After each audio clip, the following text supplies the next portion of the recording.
Welcome to Chatting with UPOH. I'm your host for the evening, Carolyn Mayo. I'm the managing partner for the United Providers of Health. We're an IPA, an Independent Providers Association. We're assisting small and minority behavioral health providers serving the rural and underserved areas of North Carolina. Today we have on our show is Mrs. Pam Perry, who's the Vice President of Governmental Affairs for Carolina Complete. That's an insurer who was a part of Medicaid transformation with the state of North Carolina about 5 to 6 years ago. So we'd like to welcome Pam Perry to the show and also Carolina Complete to the state of North Carolina. Welcome, Pam. Thank you, Carolyn. Great to be with you. So good to have you. This is our first insurer to be on our show. So we want to go into a lot about how that actually happened via Medicaid transformation. Sure. And also what is the primary focus of having a large insurer to address Medicaid, to address the health care for Medicaid beneficiaries? What do you think North Carolina was thinking when going through and selecting, making this process for new and private insurances to come to the state? Well, Carolyn, it was a long process. You've been in the state a while, and so you're probably familiar with a lot of that history. The original legislation that allowed for Medicaid transformation was passed way back in 2015. It seems like a long time ago, yes. but yes. It was a long process in terms of, pre-COVID, and it largely driven by the state's interest. And I'll note that in North Carolina, a lot of the infrastructure for programs, health programs and other types of programs in the state is driven by the General Assembly. Very active and involved and engaged in setting policy and programs here in North Carolina.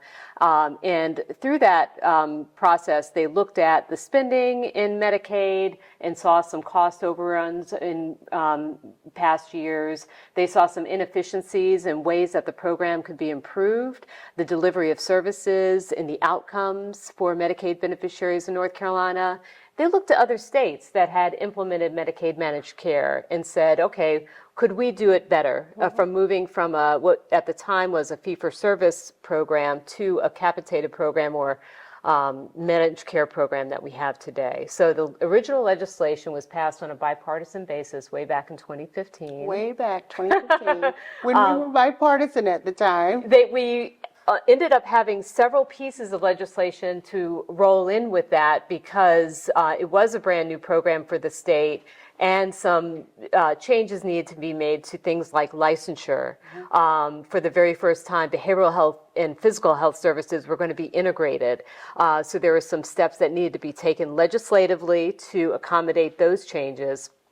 Ultimately, the program was implemented in 2021. So it was a competitive process to bid. Request for proposals was put out in 2019, and the state selected 5 health plans known as standard plans or prepaid health plans for the state to deliver the care. So we are contracted with the state. Our state customer is the Department of Health and Human Services.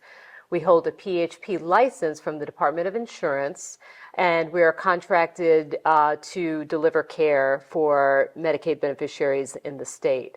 I will say that when the program initially rolled out in 2021, it was considered a fairly smooth rollout, and a lot of that had to do with the experience that the state had gained in terms of developing the program, observing other states' experience with managed care, how to do it right. Basically. Yes, and taking those lessons learned. That's exactly right. And so they had a competitive bid. We were selected. And I'll tell you a little bit about Carolina Complete Health.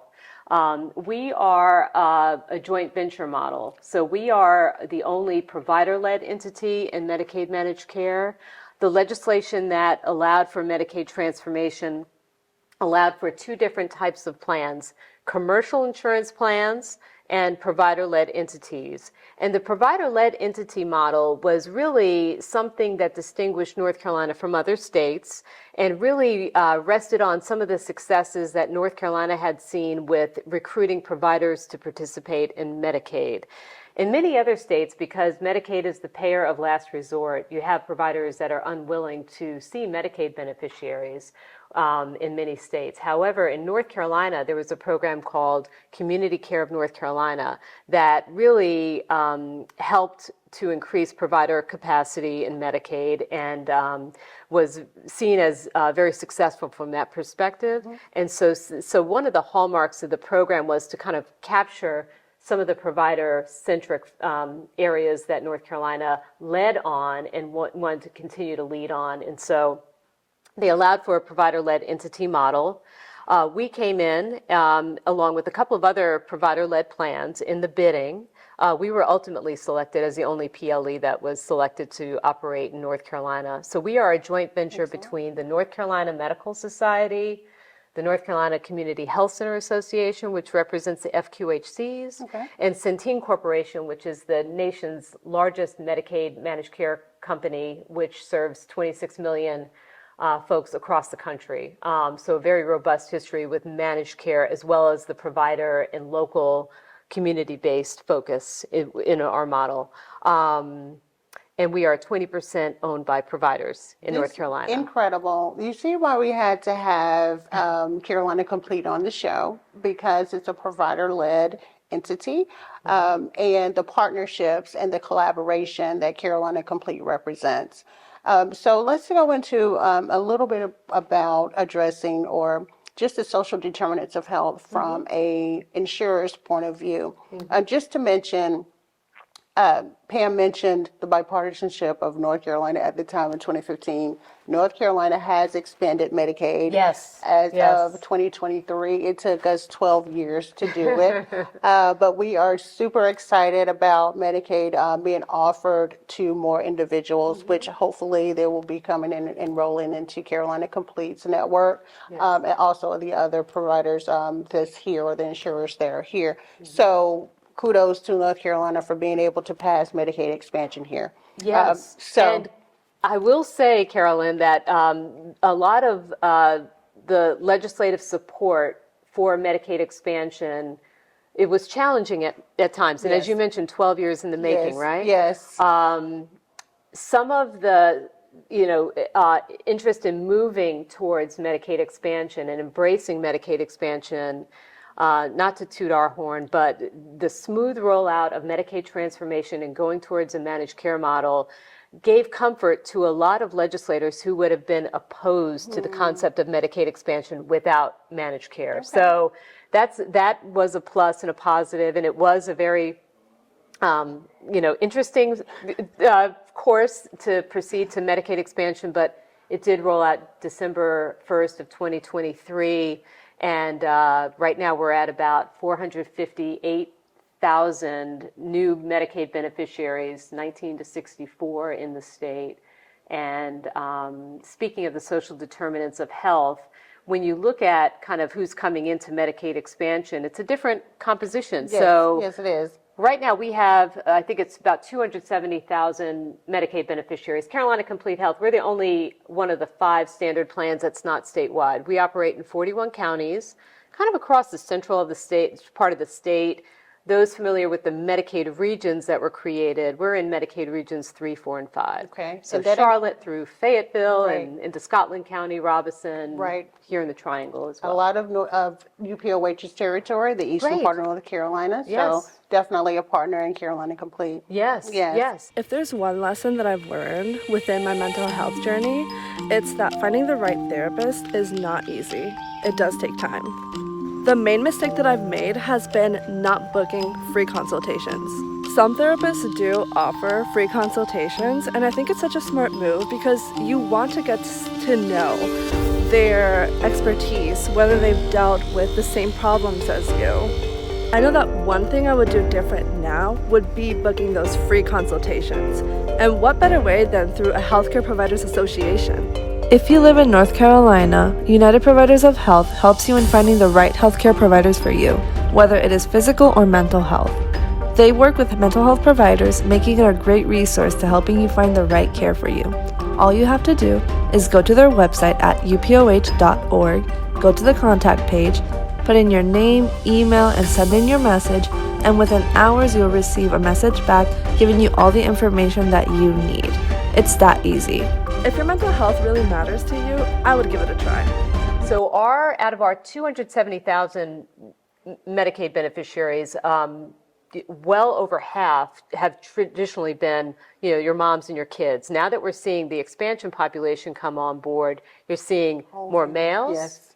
you're seeing older Yes. folks, and you're seeing folks disproportionately in the more rural parts of the state as well, Right. and in kind of some job service areas, manual labor and things Right. like that. You may see some more needs for, chronic health conditions and things like Right. that we haven't seen in Different infants types and of trades, kids. right? Yeah. Exactly. Yeah, so it's going to be a very interesting story to tell, I think, when Yes. it's all, Yes. when we get into the future here. So the importance, and we're jumping around a little bit, but Sorry. we had to mention Medicaid expansion Yeah. because it's so important. And I think our viewers need to know that they can go ahead and sign up for Medicaid. Yes. There are insurers here, other than the state of North Carolina, who's Yes. assisting with the health care benefits and what that actually means. Yeah. So it was expanded to include, to allow for more people to be eligible for Medicaid. That's right. Which is what Pam was referring to, the different mix of people now who are able to receive Medicaid as a result. That's a very good point, Carolyn. I just want to offer that there are a couple of ways you can apply for Medicaid. You can go through your local Department of Social Services, and you can call them, and the application date starts when you make that initial contact. Right. So, and it goes back to the month where you applied. So you can have coverage from the very first of the month where you applied. And that application can be over the phone. Right. It can be in person. It can be online through the ePass system. Or now, as of February, you can apply through the federally facilitated marketplace. Oh, right. So the marketplace plans, and we have a marketplace plan, it's known as Ambetter. It serves about 150,000 in North Carolina. But the federally facilitated marketplace, in addition to signing folks up for marketplace plans, can also sign you up for Medicaid expansion. You can bypass Right. the Department of Social Wow. Services Wow, for that's that. Now, if you have all the information. Now, the Department of Social Services are very helpful in navigating, answering questions, getting information. But if you have everything you need to apply, Right. things like your income stubs, your family size, your address information, all that good stuff, you can apply through the FFM or that ePass online system and expedite, make your application go through a little bit more quickly. This is why I think we had great leadership in 2015 to think about joining with commercial insurers to make this Medicaid process a lot simpler. Because it used to be very arduous, very hard to complete the application. It was just, the system was inundated with people trying to get Medicaid and then get denied. So Medicaid expansion now allows for more eligibility. It's a smoother process. Yes. You have more providers that's involved. You have more insurances that's involved now, Yeah. and that can assist with the coverage. Yeah. So Yeah. Medicaid expansion, woo-ha, North Carolina. Now let's get into Carolina Complete. The social determinants of health. That's what basically the Healthy Opportunities Yes. pilot is about, how it's assisting eastern part of North Carolina. So from the perspective of an insurer, Yeah. the data that's received from providers or from your own organization relating to the social determinants of health, how is that information used?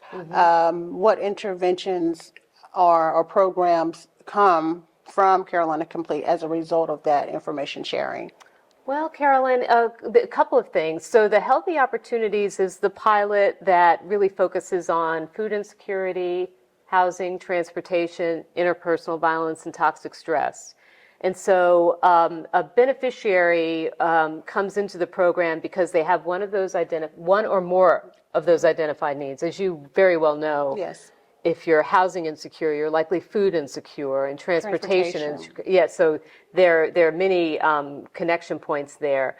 But they also present with a health condition that warrants their receiving those services as well. So the health plans help identify the members based on those needs, and we have care managers that work with members to say, oh, here's a candidate, here's someone who is in need of these services, and to help work with the HSOs, as they're known, under the Healthy Opportunities Program, the health services organizations, to get them aligned with those services. And then the feedback that we get back is to, how are they receiving the appropriate care? We're seeing data from the program that's showing that emergency room utilization is going down, that they are making use of the services, and that they are showing progress in terms of resolving some health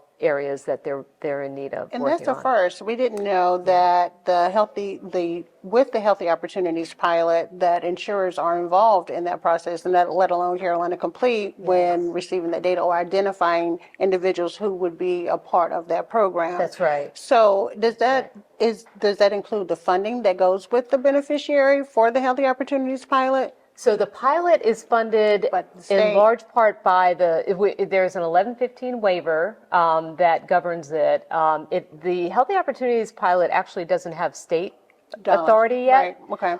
There are state funds that go with it, but the majority of the funding, $650 million, is from the federal government. Okay.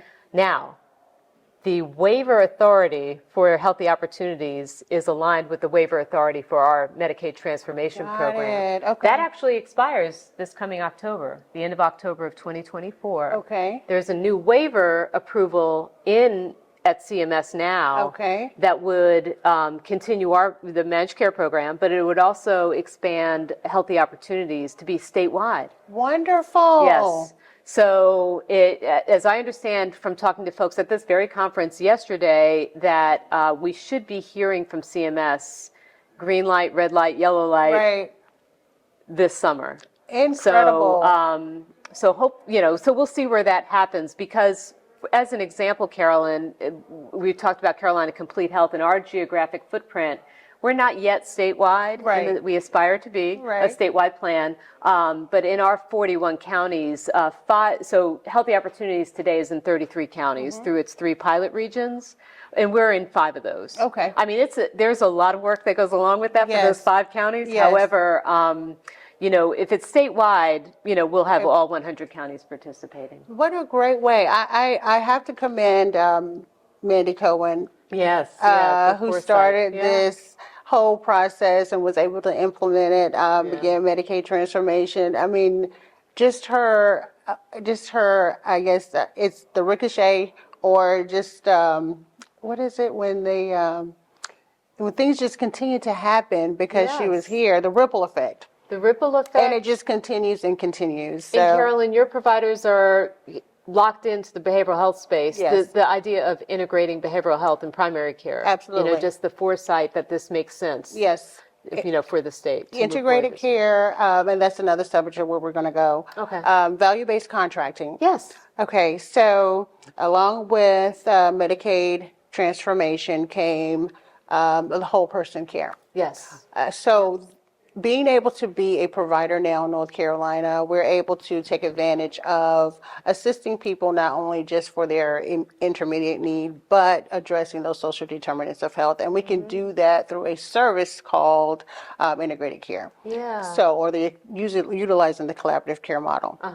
When we do that, the idea and what we're waiting for as UPOH in assisting our providers is, when can we begin those value-based contracts? Yes.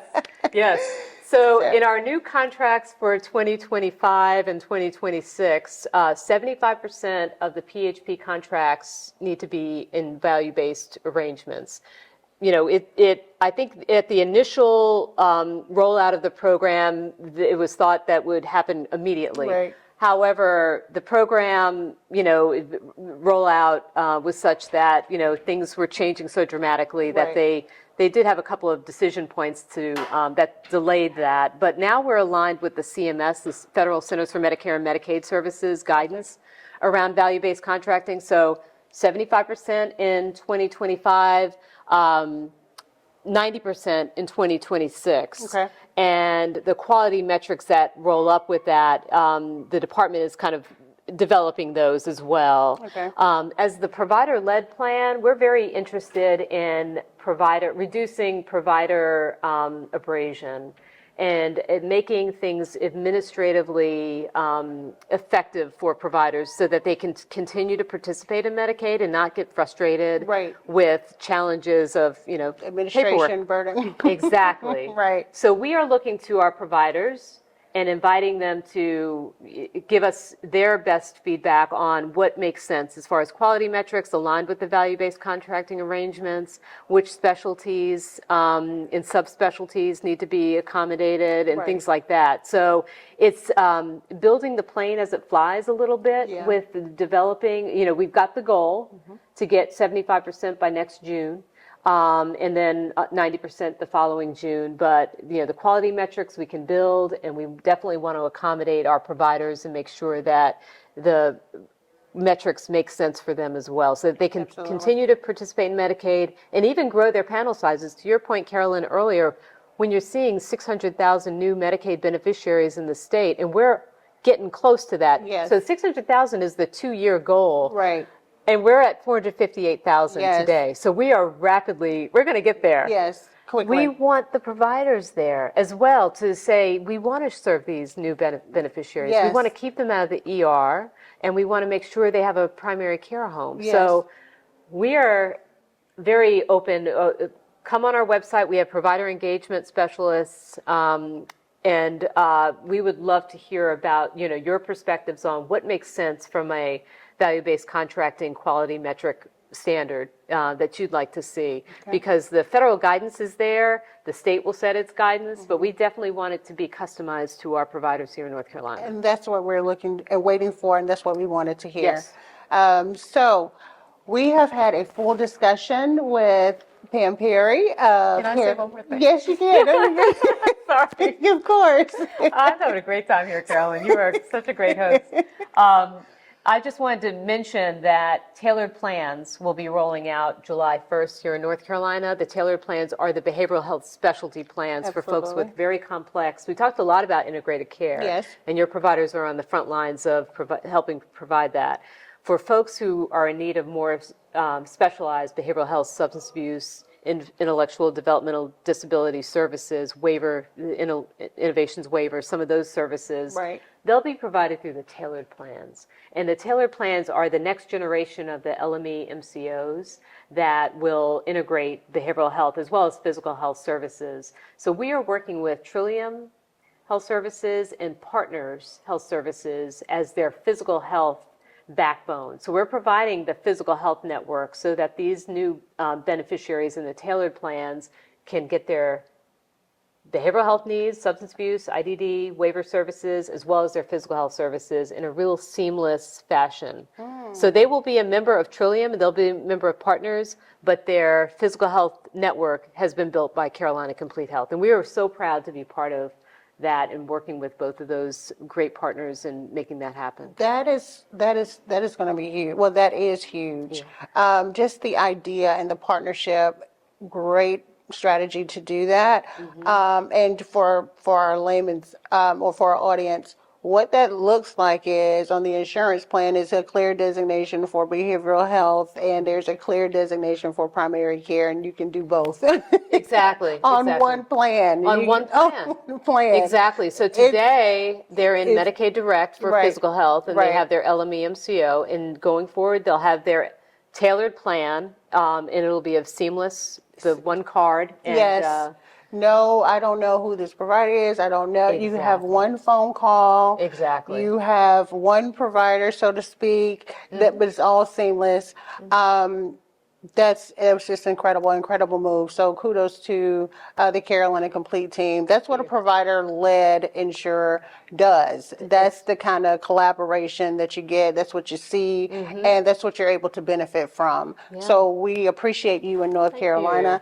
What we are familiar with is Healthy Blue, that's been here forever, but there are some others out Yeah. here, WellCare, AmeriHealth Caritas, but Carolina Complete is the only provider-led entity Yeah. here in North Carolina. And So that means that, again, we're 20% owned by providers. Our board is majority provider-led, and all of our clinical policies are reviewed by physicians who practice in Medicaid. Not just practice physicians, but they practice in the Medicaid space here in North Carolina and really understand the needs of the Medicaid beneficiaries and that they're serving and how best can they serve them. So they tell us what they want, and they help keep us honest about our Absolutely. policies. And then what we do in turn is we've got these 4 competitors there as well, but we work with them and say, you know what, gang? We have a provider administrative simplification work group across all 5 plans, and we talk together about how can we make the lives of providers easier so that they can, again, continue to serve and increase their panel sizes as much as they can to continue to serve these continuing and new Medicaid beneficiaries here in the state. this is yeah. wonderful. We've got to do a follow-up with you or the Anytime. team. Yes. So this has been Chatting with United Providers of Health. I'm your host, Carolyn Mayo. We're an IPA, an Independent Providers Association, and we've been chatting with Pam Perry of Carolina Complete. So we thank you for being here this evening and look forward to hearing from you. You can find Carolina Complete on their website at www.carolinacompletehealth.com. and you can find UPOH on upoh.org, Facebook, and also on social media and LinkedIn. Thank you so much for listening, and we look forward to hearing from you.